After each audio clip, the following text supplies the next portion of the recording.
Hi, this is Siofra's Magic Alcove, and I'm Siofra Bradigan. As promised, today we're going to talk about attachments from a slightly different perspective. Today I want to talk about different kinds of cords that you might encounter. So, my first exposure to the notion that things would have cords that could attach to your body, to your astral body, to your physical body, etc., started when I read Dion Fortune's book, Psychic Self-Defense. And in her book, Psychic Self-Defense, she talks about seeing these kinds of things and techniques that she used in what she called the astral plane in order to release someone from these kinds of attachments. Previously, we talked about thought forms. Some of them are self-generated, and larvae and that kind of thing. So some of these are still in that realm of not necessarily another spirit.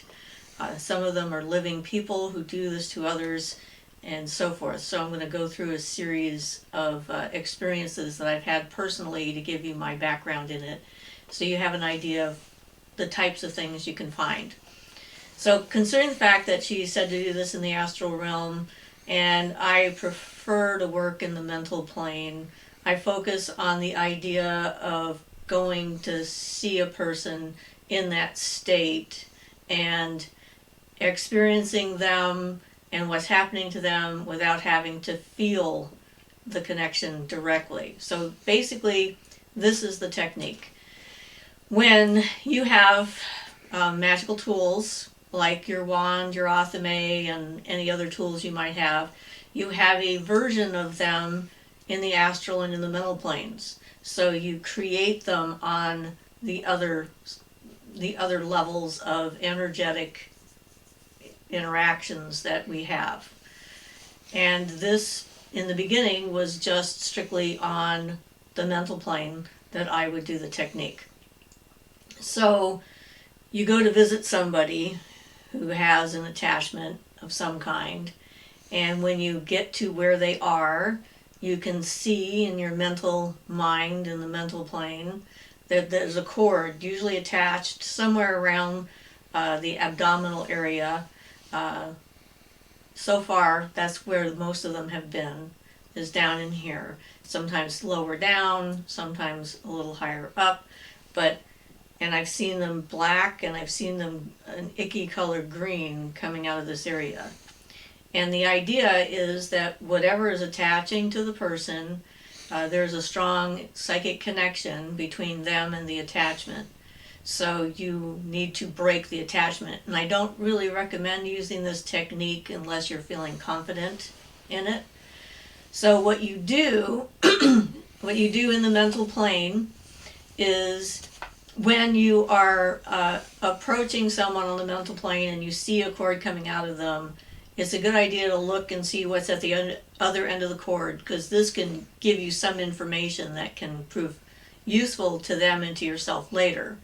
But the process itself is to place your mental body between the person that you're there to help and the thing, whatever it happens to be, and you allow their cord that's coming at them to attach to you, to your energetic body.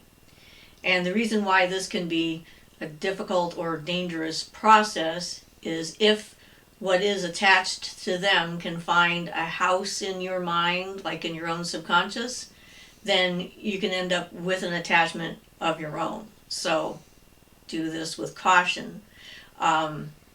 And so after you allow the cord to attach to you, then you want to cut the cord. So in the tradition that I've started in, and that makes sense to me, the athame is the tool for cutting cords, and the wand is the tool for burning things away. So for me, the athame is a tool of the air, and the wand is a tool of fire. And obviously to Dion Fortune, that was the case as well, because that's how she explained to do it.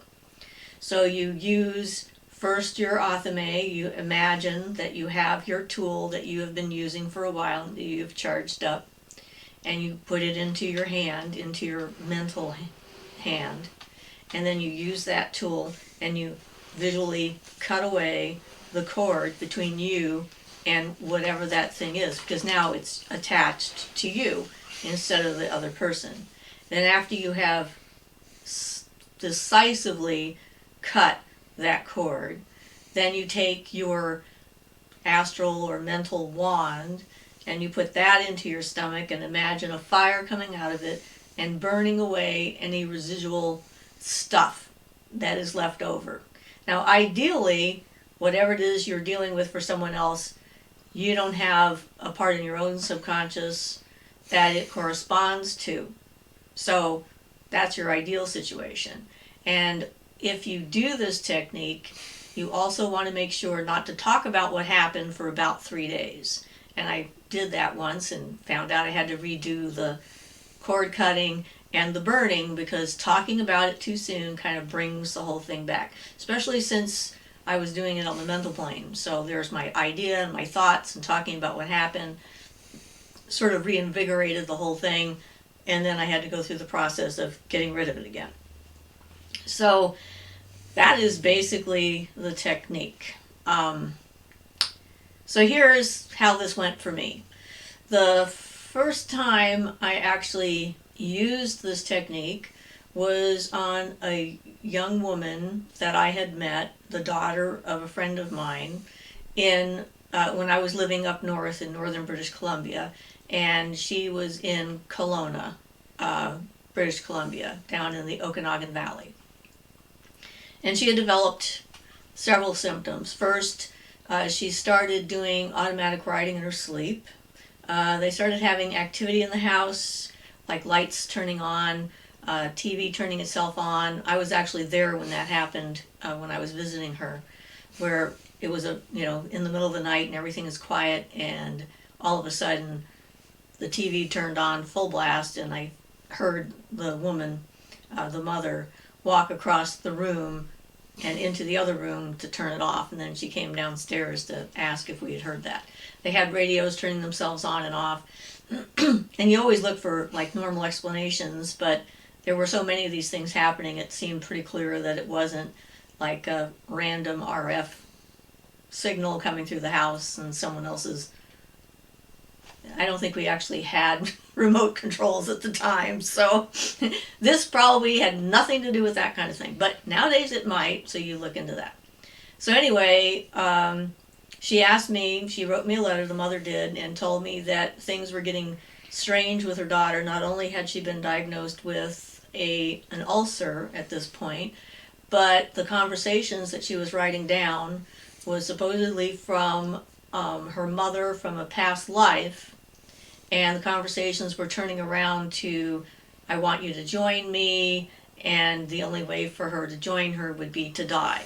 So there was the possibility of suicide and death that had reared its head, and so it seemed like a pretty clear case of an emergency to me, and I didn't want anything to happen to her. So I said, okay, fine, I'll see what I can do, and no one knew when I was going to do it. So in my cabin in the middle of the woods one night, I was particularly alert when I was going to sleep, and with this kind of thing, it's best to do it when the subject you're doing it for is unconscious, so that you're not being interfered with by activities and that kind of thing. It's easier for you to focus. So I went down there in my mind, and I found the young girl, and I saw a green, icky colored, sickly kind of cord. It's sort of hard to describe some of these colors, but if you see them when they're like that, you know that it's bad. There's something wrong, because it's not a healthy color. It screams, I'm sick, this is a bad thing. And I followed the cord, and at the other end of the cord was this female figure, sort of matronly looking, wearing the same colored dress as the cord was, floating at the other end of the room. At that point, it seemed clear to me that this was her, the subject, the young girl's unconscious guilt over the past life. And this is something that can happen. She remembered enough about the past life that she remembered being in England during the war, and she fell in love with a soldier, and she left her mother for the soldier, and then during one of the bombings her mother was killed. So she felt personally responsible and carried that with her into her new life. So this really wasn't a case of an external force, but more of an internal force that had been externalized and created there. So in this one, it was pretty new, the things I was doing, and I wasn't that confident in my own process.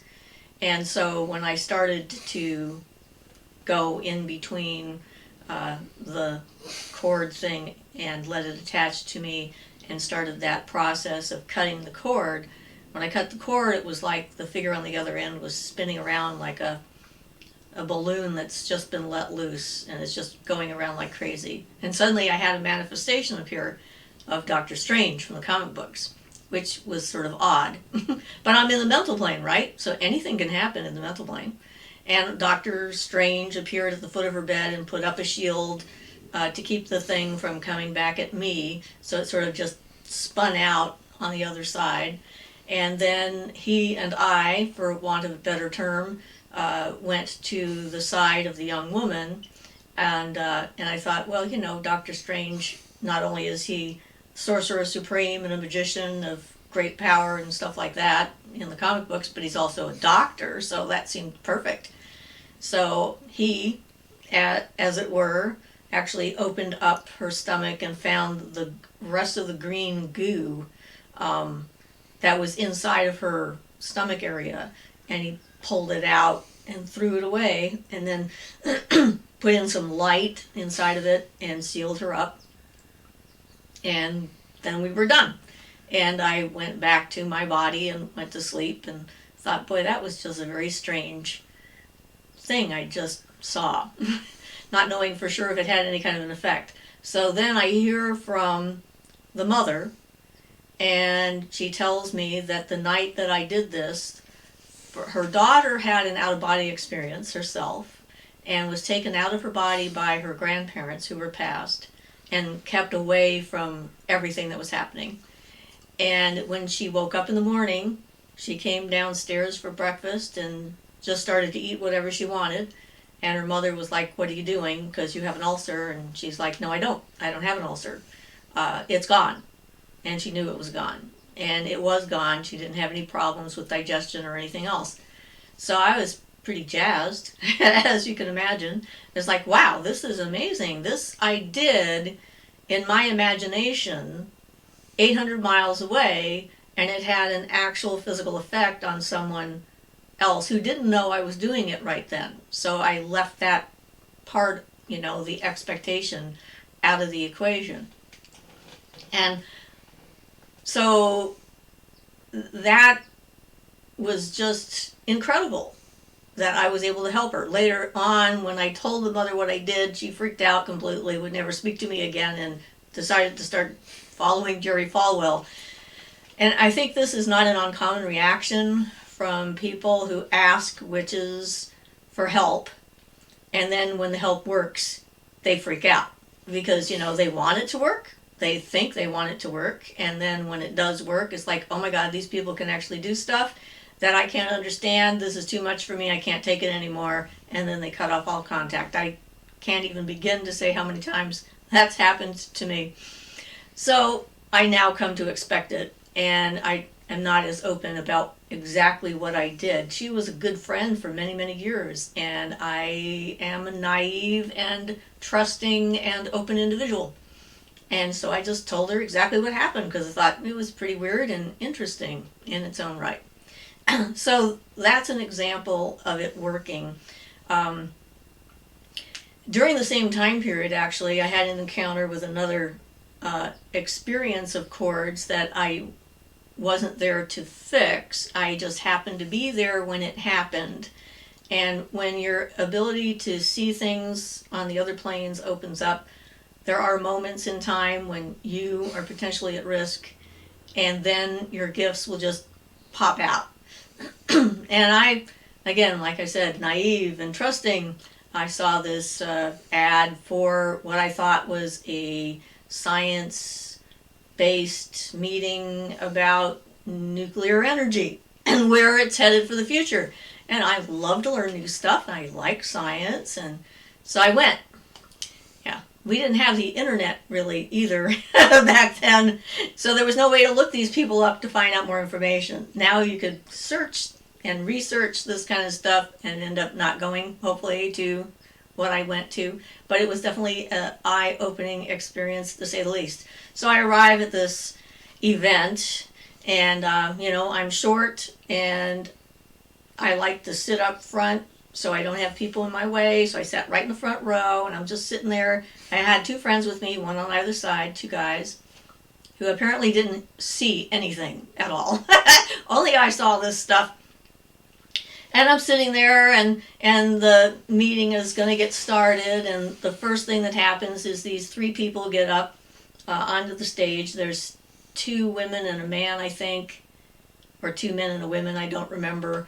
But they start singing Jesus songs and love songs and things of love of Jesus songs. You get the drift. And they looked very weird. They had like an expression on their face that was sort of, to me, plastic, and sort of stuck. It was like, wasn't moving around. It was kind of like, just like a thing that just sort of stayed there, and all of their faces looked the same. And at that point I thought, uh-oh, I think I'm in the wrong meeting. And then a Bible came across and landed on my lap. They apparently handed them out to everybody, and there it was, and I'm looking at it. I'm like, okay, this is really an uh-oh now, because there's a Bible, there's people singing about Jesus. I don't think this is a science meeting like I thought. And then all of a sudden the preacher comes out. And this preacher guy apparently, we're talking, this is apocalyptic, end of the world, brimstone, fire, hell, all that stuff.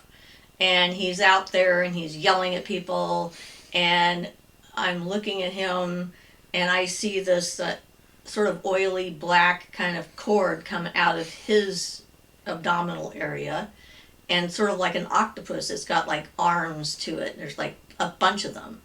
And I see them going over the audience and like testing like different people in the audience and focusing on like one person and saying words to that one individual to try and find an entry, like what they're afraid of, what will make them turn. And then I would see it happen, and the cord would go in and zap, and he connected with them, and then their face would look just like the people who had been singing. They had this glassed over plastic kind of face, which I guess other people thought was like beautiful or enraptured or whatever, but to me it was like terrifying, because I'm sitting in the front row, remember, right? Like, I have nothing between me and whatever this thing is that's flying around the room. So I'm sitting there and I'm like putting in my shield and holding on for dear life and trying to be as invisible as possible and not make any eye contact with this guy, because I figure if I stand up now and walk out the door, they're all going to know, and then they're going to be after me. So I'm just in self-preservation mode, and I'm just like, okay, close it all down and not let any of this stuff in. So it was terrifying for me. And I watched about 6 or 7 people that this guy just started feeding off of. I would consider, to me, this was the darkest magic I've ever seen in person. Taking over someone else and just turning them to your own purposes and then feeding off of them in the guise of being a religious leader. It was very, very weird. So you don't always want to actually step in and do something like in this situation. So I didn't, and I got the heck out of there when it was over. And the 2 guys who were with me had no clue. They just thought it was kind of funny and weirdly interesting, but it didn't like enter them. So they were safe and I was safe, and I was happy I got out of there. Sometimes surviving is the only thing that matters. So during this time frame as well, I was going to Native American medicine wheel ceremonies in the Okanagan Valley. And at one of those, I saw another cord happening from a living person. These are like living people, not thought forms or anything else. And we were at the very first day, actually, where everybody got together, and there's like 100 people at least there. We're all sitting in a very large circle, and in the center there was a man, two men and a woman, a medicine woman, who were calling in the directions and asking the spirits to be there for the weekend that we were about to do and so forth, and setting the tone. And so I'm sitting in the circle, and about 4 people away from me on my right, there's a man who's sitting there, and he's doing some strange sounds and movements. He's sort of rocking back and forth and making kind of a spitting sound, and which attracted my attention because this seemed kind of rude. You're at someone else's sacred ceremony. You don't expect to see somebody doing this, and so I look at him. And again, I see a cord coming out of him, and it goes into the center of the circle with the 3 people that are there and attaches to the woman who's there. And she starts to become confused. She gets her directions wrong several times, and I'm watching this and I'm like, okay, I can't let that happen. I mean, there's only one of him and there's like a lot of us. So I'm feeling a little bit safer than I did in the middle of the meeting. And so I visualized a bubble around him and made it strong enough that it cut off the cord so it couldn't get out of him. And the instant that I visualized that, the woman that I saw him attached to dropped. She passed out. She fell to the ground. It was instantaneous. Another sort of strange thing as a confirmation that something I did in my imagination actually did something to somebody. So that weekend there was a lot of that kind of stuff. He was out after people all over the place, another whole story about it. But the fact that he had that cord and I could see it and I could cut it just in my mind was the important part of that story. So at that point I knew that this technique worked. At least I could make it work. I don't know if anyone else could make it work, but it worked for me. And so then when I was getting ready to actually, not long before I left the area, when I went to Texas, when I got my staff and so forth, the woman that I did the healing on, who gave me my staff, it was the same kind of thing, except this time I did it in person instead of on the mental plane. And I physically stepped in front of her, between her and the cord. With her, it was attachment to all these people and things in the past, and she was weighing herself down with all this stuff. And I let it attach to me, and I used my physical athame and my physical wand and cut and burned it up. And she collapsed on the floor. Well, actually, she collapsed into a chair that the other woman who was there moved because it seemed to be in the wrong place, and left her body and basically died. And then I put her on the floor, and then I cut her open like Dr. Strange had done, not physically, but in her mental and astral body, and took out the stuff that was in her. Turned out she had abdominal cancer, and it was like the most foul smell I've ever experienced. It was like 1 million rotten eggs coming out of her body. So, and then closed her up and put, after we put in light energy, I took the clue from the Doctor Strange episode and actually visualized my hand with light sealing up any of the other things that were in there in the edges and stuff that I might have missed. And then gave her a glass of charged water. She came back to her body at that point, and I sat her up and gave her some charged water to go in and take care of anything else that might be there. And it was probably one of the most powerful and amazing experiences I've ever had, being able to help that woman, just using this kind of technique and being there in the moment and letting the energy flow through me. I was pretty excited about that.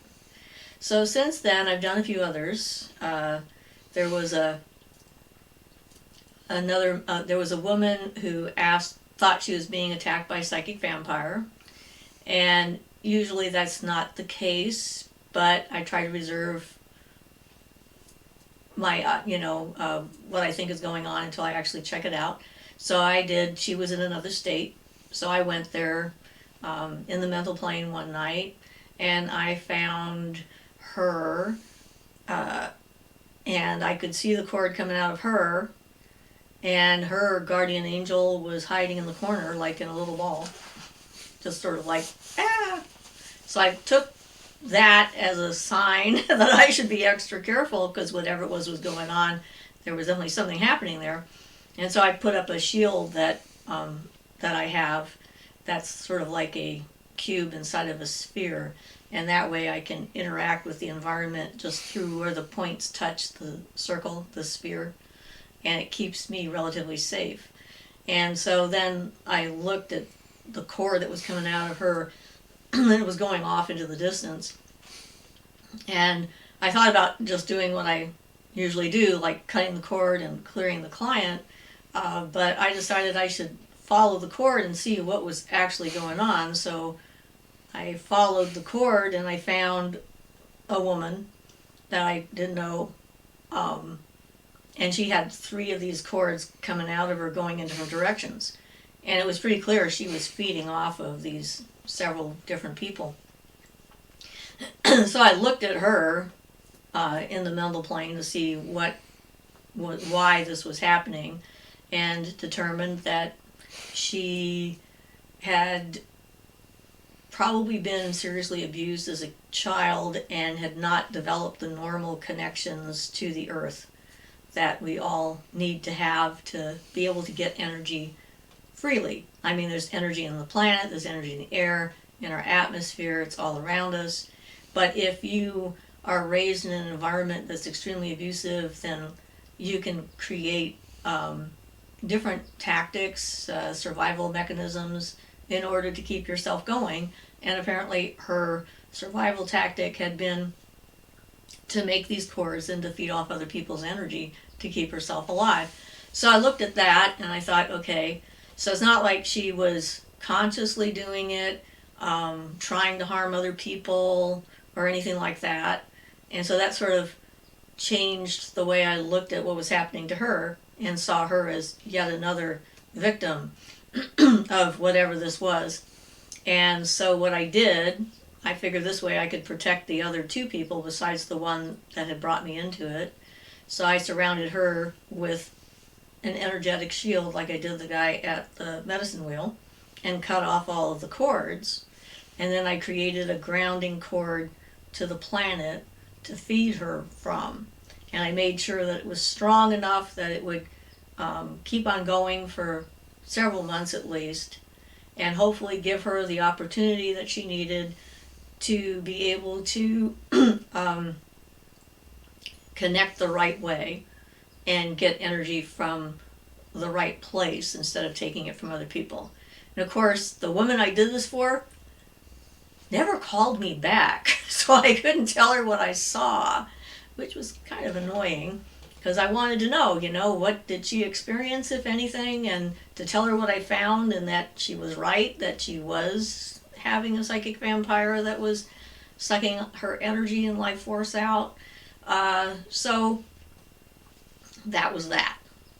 So I'm sure there's other experiences I've had with this, because it's become a more an actual thing, as it were. But that gives you enough of a foundation to see some of the different ways that this can go, and some of the different things that you can encounter with this kind of an attachment. So if you think that you are being attacked by somebody, or you have an obsession you can't get rid of, or whatever, you can use those techniques on yourself. I mean, you can do your own cord cutting if you think that there is someone out there who is without permission taking your energy away.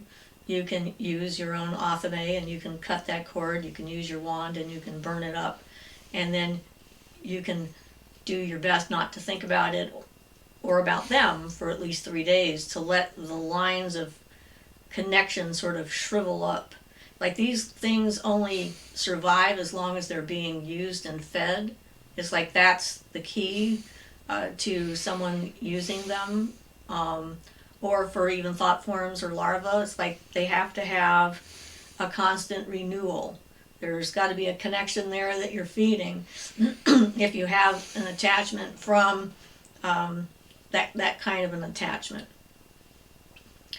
So that's probably enough of this kind of information for one video, because I'm going to get into other things in the next one, like possession and actual spirits and that kind of thing later, because that's a whole ball of wax all on its own. So if you have questions about this, or you want to, you can read Dion Fortune's book, Psychic Self-Defense, and get the same basic information that I got when I started. And you can explore different options as far as what that is. Depending on your gifts, you're going to see or feel this kind of thing happening if it's in your life, or if other people have it happen to them. So, I guess this is Siofra Bradigan, and this is Siofra's Magic Alcove, and blessed be.